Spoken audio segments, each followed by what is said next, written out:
Olá, eu sou a Norma Vilar, artista plástica, e eu vou falar um pouquinho sobre cores. Eu estou desenvolvendo um curso sobre pinturas contemporâneas e eu preparei uma aula super interessante e importante. A cor é um dos elementos da composição na criação de uma obra de arte, então é sempre bom rever as leis das misturas das cores.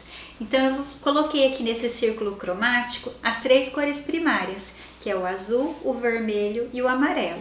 Se eu misturar as cores primárias, eu obtenho as cores secundárias. Então, se eu misturei o amarelo e o azul, eu faço o verde. Se eu misturo o amarelo e o vermelho, eu faço laranja. Se eu misturo o vermelho e o azul, eu faço o roxo, que são as cores secundárias.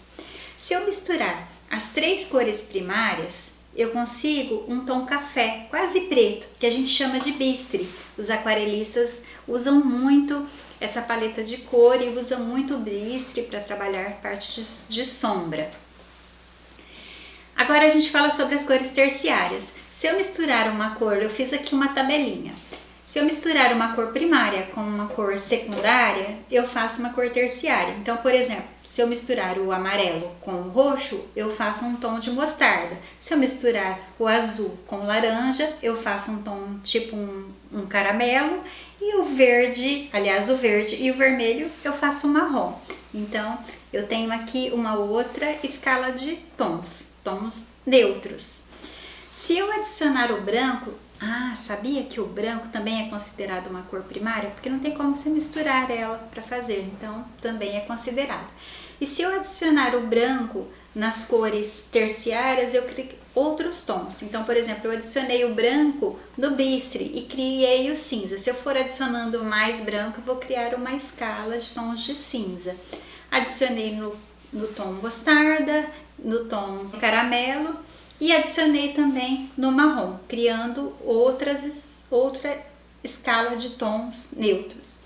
Então falei sobre as primárias, as secundárias, as terciárias, falei sobre o bistre. Agora eu vou falar sobre as cores análogas, que são as cores vizinhas no círculo cromático. Então eu tenho o verde aqui, que é uma cor secundária. Se eu for adicionando o amarelo nele, eu crio uma escala de tons de verde.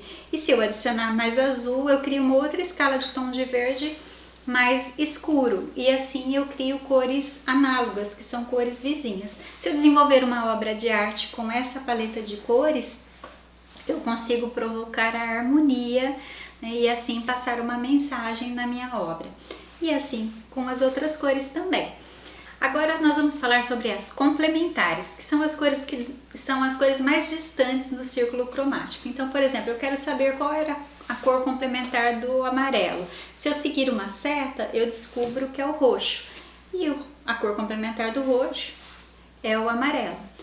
Quando você quer dar foco, evidenciar uma obra, você pode usar esse recurso da cor complementar.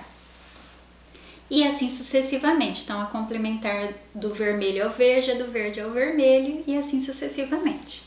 Aqui eu tenho exemplos das cores complementares, então, que são as cores que você consegue trazer o contraste.